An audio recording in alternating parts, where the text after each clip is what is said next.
दोस्तों, north Korea की reality क्या है उसका सबसे बड़ा एग्जांपल है ये बिल्डिंग। कंफ्यूज मत होना, ये एक जेल नहीं है, लेकिन एक तरह से कह सकते हैं, लेकिन ये एक होटल बनने वाला था।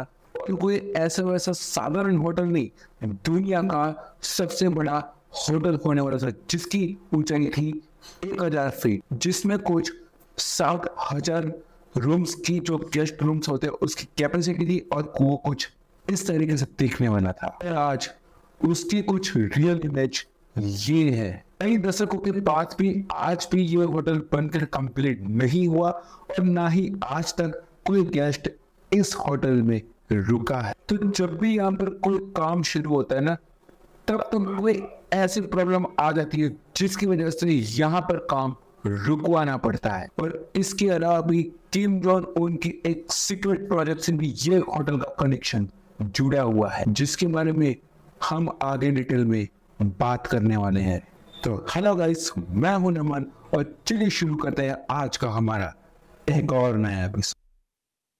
Why North Korea want to build Ryungyang Hotel? साल 1910 से लेकर साल 1945 तक जापान का नॉर्थ कोरिया एक कॉलोनी, लेकिन वर्ल्ड वॉर 2 के दौरान जब सोवियत यूनियन ने जब नॉर्थ के हिस्से को इन्वेट करना शुरू कर दिया और कोरिया को इंडिपेंडेंट देश बनाने के लिए अमेरिका ने भी अपनी सेना उतार दी, और दोनों सेना एक दूसरे की तरफ बढ़ने लगी। जब आपस में फाइट हुई तो उसके बाद दोनों हिस्से अलग अलग पावर के हाथ में चले गए, और नॉर्थर्न हिस्से में यूएसएसआर और साउथर्न हिस्से में अमेरिका। और यूएसएसआर ने यहाँ पर नॉर्थ कोरिया में यहाँ पर अपने आर्मी प्रेसिडेंट को यहाँ का प्रेसिडेंट बनाया, और अमेरिका ने यहाँ पर डेमोक्रेसी लाकर वहां की जो पॉलिटिकल पार्टी थी उसको पावर सौंप दी। तो कुछ इस तरीके से यहाँ पर इन्वेंशन हुआ। तो नई कंट्री का एक था नॉर्थ कोरिया और एक था साउथ कोरिया, और जो कि एक दूसरे की आइडियोलॉजी के कारण एक दूसरे के दुश्मन। जबकि साउथ कोरिया यहाँ पर डेमोक्रेसी के बाद एकदम खुल गया दुनिया के लिए, और यहाँ पर कई बड़े बड़े प्रोजेक्ट यहाँ पर डेवलप हुए। और वही नॉर्थ कोरिया कम्युनिस्ट के कारण यहाँ की हालत बद से बदतर हो गई। और आज के टाइम पे नॉर्थ कोरिया दुनिया के सबसे क्लोज कंट्रीज में से एक है, और दुनिया के सबसे बड़े जियोग्राफिक पर यहाँ पर इसको दुनिया की सबसे बड़ी जेल कहते हैं, जहां पर यहाँ के लोगों को ना चाहते हुए भी एक नर्क जैसे देश में रहने के लिए मजबूर किया जाता है। तो अब आपके दिमाग में ये क्वेश्चन आता है कि यहाँ से लोग भाग क्यों नहीं जाते? तो यहाँ से कोई भी लोग मान लीजिए भागने की कोशिश भी करते हैं और वो पकड़े जाते, तो यहाँ पर सीधा पकड़ने के बाद उनको सीधा मौत के हवाले कर दिया जाता है। उनके लिए तो बीटीएस सॉन्ग सुनना और ब्लैक पिंक के सॉन्ग सुनना भी और बॉलीवुड मूवी देखना भी यहाँ पर एक जानलेवा क्राइम है। नॉर्थ कोरिया एक ऐसा जीता जाता जेल है जिस पर हमने एक ऑलरेडी वीडियो बनाई हुई है। बहुत जल्द ये वीडियो आपके सामने इस चैनल पर पब्लिक कर दी जाएगी, तो आपको यह थंबनेल उस वीडियो का दिख ही रहा होगा। और वो वीडियो पब्लिक करने के बाद यहाँ पर आपको डिस्क्रिप्शन में लिंक प्रोवाइड कर दूंगा। लेकिन दोस्तों, नॉर्थ कोरिया एक ऐसी आइसोलेटेड कंट्री है जिसकी वहां की देश की खबर उसके जो प्रेसिडेंट है उसके परमिशन के बगैर बाहर भी नहीं चाहती है। नॉर्थ कोरिया अंदर से कैसे भी कंट्री हो, लेकिन बाहर से नॉर्थ कोरिया एकदम अमीर देश देखने का दिखावा करता है, जिसके लिए यहाँ की गवर्नमेंट ने नॉर्थ कोरिया की जो राजधानी है प्योंगयांग, यानी कि प्योंगयांग में कई बड़े बड़े स्काई स्क्रैपर्स बनवाए हुए हैं। और नॉर्थ कोरिया का कैपिटल भी साउथ कोरिया के जैसा, उनकी जो कैपिटल है उनके जैसा अमीर और लग्जरियस दिख सके। इसी प्रोजेक्ट का प्रोपेगेंडा है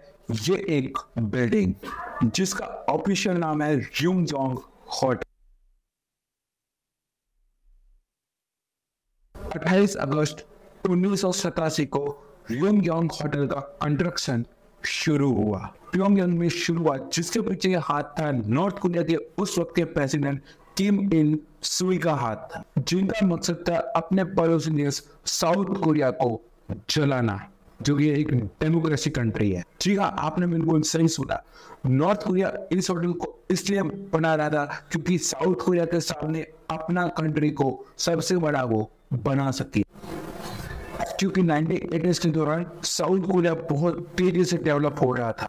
उसी दौरान साउथ कोरिया की एक कंपनी चोंगयांग में सिंगापुर में उन्होंने द वेस्टिंग स्टैंडर्ड होटल को यहाँ पर डेवलप किया सिंगापुर में, जो कि उस समय का सबसे ऊंचा दुनिया का एकमात्र होटल था। साल 1988 में दुनिया की सबसे बड़ी प्रेसिडेंट यानी कि ओलंपिक को होस्ट करने का मौका मिला, जो कि जियोपॉलिटिकल लेवल के ऊपर बहुत बड़ी करवट की बात होती है। और इंडिया भी इसका कई दशकों से इंतजार कर रहा है, क्योंकि ओलंपिक की वजह से दुनिया के सभी देशों की नजर में आपका देश आ जाता है।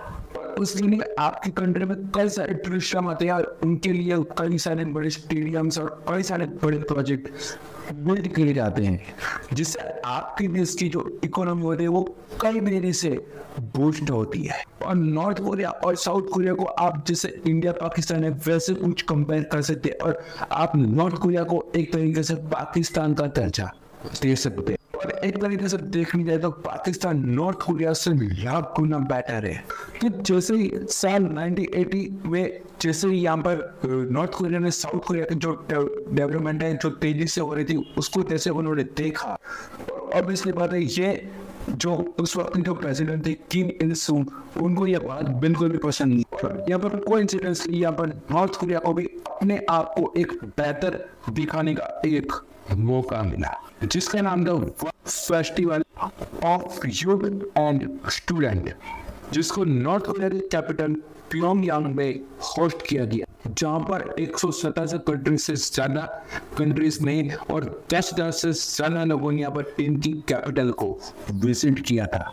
ऑब्वियसली मतलब कई रिस्ट्रिक्शंस के चलते यहाँ पर उन्होंने विजिट किया, लेकिन इसके चलते यहाँ पर जो उनकी जो कैपिटल प्योंगयांग उसमें कई सारे बड़े बड़े प्रोजेक्ट को शुरू किया गया, जैसे कि बड़ी बड़ी बिल्डिंग बनाना, रोड बनाना और कई सारे स्काईस्क्रैपर्स बनाए गए। और इसी दौरान एक होटल का काम शुरू किया गया, जिसका मकसद था साउथ कोरिया के द्वारा सिंगापुर में बनाया गया दुनिया के सबसे बड़े होटल को नीचा दिखाने का, यानी कि दुनिया का सबसे बड़ा होटल जो सिंगापुर में था उससे भी बड़ा होटल, और वो भी नॉर्थ कोरिया के प्योंगयांग के सिटी में बीचों बीच। एक ऐसी आलीशान बिल्डिंग जिसको कई किलोमीटर दूर से भी देखा जा सकता था। ऑफिसर इसकी ऊंचाई 330 मीटर यानी कि तकरीबन 1000 मीटर होने वाली थी, जो कि दिखने में एक पिरामिड के जैसा एक स्काई स्क्रैपर होता, जिसके चारों तरफ ऑलमोस्ट 100% लॉन्ग और 18 मीटर वाइड 3 बड़े बड़े 75 डिग्री के डिजाइन होते हैं। और इसमें टोटल 105 फ्लोर होने वाले थे, जिसमें से जो लास्ट 5 फ्लोर थे वो यहाँ पर वो ऑलमोस्ट 360 डिग्री तक घूम सकती थी। और इसमें 3000 से 7000 रूम बनाने का तय किया गया। इन शॉर्ट, नॉर्थ कोरिया दुनिया का सबसे बड़ा और आलीशान होटल बनाना चाहता था, जो कि नॉर्थ कोरिया के प्रेसिडेंट थे किम इल सुंग का एक ड्रीम प्रोजेक्ट भी था, जिसको 1992 में प्रेसिडेंट के बर्थडे पर शेड्यूल करने का फैसला किया गया, यानी ओपनिंग दिन रखा गया। लेकिन जब ये टाइम पर अगर पूरा हो जाता तो लिटरली आज ये दुनिया का सबसे बड़ा और आलीशान होटल होता। साथों साथ में दुनिया की सबसे ऊंची बिल्डिंग भी ये होटल बन जाता। और नॉर्थ कोरिया के रैप कोशिश के बाद साल 1992 तक ये प्रोजेक्ट कंप्लीट नहीं हुआ और इसकी ओपनिंग सेरेमनी को कैंसिल करना पड़ा।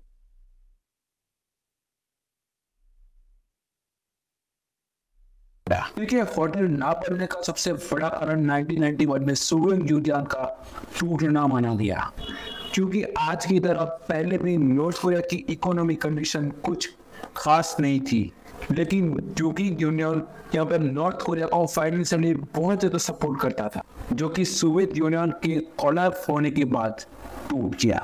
और अब नॉर्थ कोरिया के पास इतना पैसा नहीं था कि ये इस बिल्डिंग का काम पूरा कर सके। देखो, साल 1992 तक इस बिल्डिंग ने अपनी हाइट 330 मीटर को तो अचीव कर लिया।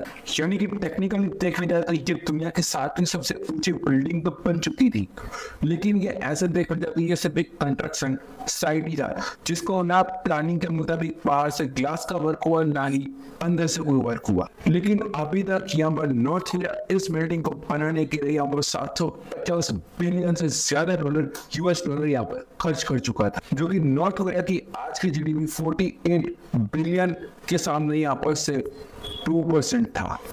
देखिए, इतने पैसे खर्च करने के बाद भी अब नॉर्थ कोरिया के पास चाहते हुए भी इतने पैसे नहीं थे कि इस प्रोजेक्ट को पूरा कर सके। अब नॉर्थ कोरिया के पास चाहते हुए भी इतने पैसे नहीं थे कि ये नॉर्थ कोरिया इस प्रोजेक्ट को कंप्लीट कर सके, लेकिन नॉर्थ कोरिया इस प्रोजेक्ट को यानी कि इस कंपनी को दुनिया के सामने दिखाना नहीं चाहता था।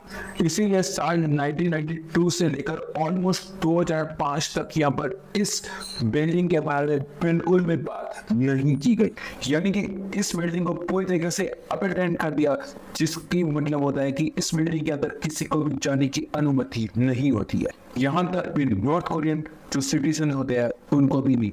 तो अब यहाँ पर खंडर बन चुकी जो बिल्डिंग्स है, और उसके बाद ये खंडर हुई बिल्डिंग की फोटोज वायरल हुई, जिससे हम यहाँ पर देख सकते हैं कि जो प्योंगयांग सिटी है उसके अंदर एक कंस्ट्रक्शन से बनी हुई एक खंडर बिल्डिंग यहाँ पर कैसे खड़ी हुई है, जिसके ऊपर एक जंग लगी हुई क्रेन इस बिल्डिंग को एक हॉरिफाई लुक दे रही है।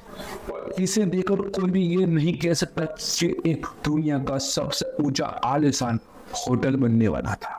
तो जिसको इस डरावनी बिल्डिंग को देखकर वर्ल्ड मीडिया ने इस बिल्डिंग को होटल ऑफ डूम और फैंटम होटल जैसे कई नाम दिए गए। साल 2006 में एमबीसी न्यूज के जो आर्टिकल है उसमें यहाँ पर उन्होंने एक ये प्रश्न भी उठाया कि क्या अब नॉर्थ कोरिया के पास, उन्होंने वो सवाल उठाया कि क्या अब उनके पास इसके बनाने के लिए क्या इसके पास रॉ मटेरियल और एनर्जी नहीं है।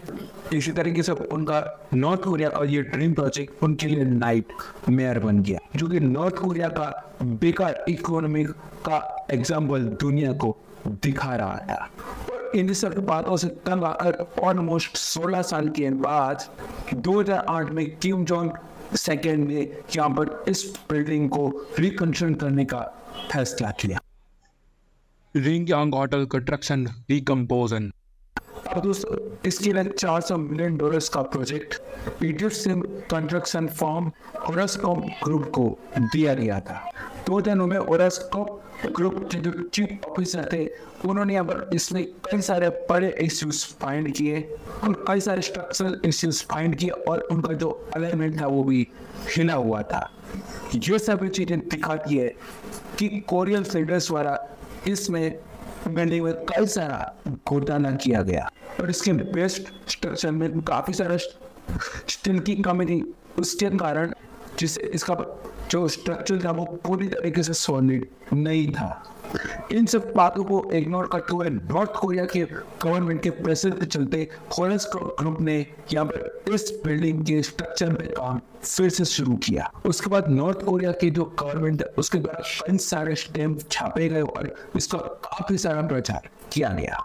यहाँ तक भी यहाँ पर नॉर्थ कोरिया के जो गवर्नमेंट थे उस वक्त किम इल सुंग ने यहाँ पर बताया कि जो नॉर्थ कोरिया के जो पहले के जो प्रेसिडेंट थे जिनकी यहाँ पर 100वीं एनिवर्सरी आने वाली थी 2012 में, उस वक्त यहाँ पर उसको ओपन करने का वादा कर दिया गया अपने स्टेटमेंट में। शायद यहाँ पर नॉर्थ कोरिया के यहाँ पर उसकी किस्मत ने साथ नहीं लिया, क्योंकि 19 दिसंबर 2011 को जबकि उस दिन वहाँ पर किम इल सेकेंड यहाँ पर उनकी मौत के बाद उनके तीसरे बेटे किम जोंग उन ने सत्ता संभाली, जो कि अपने हत्यारों को शौक में पूरा का पूरा पागल था।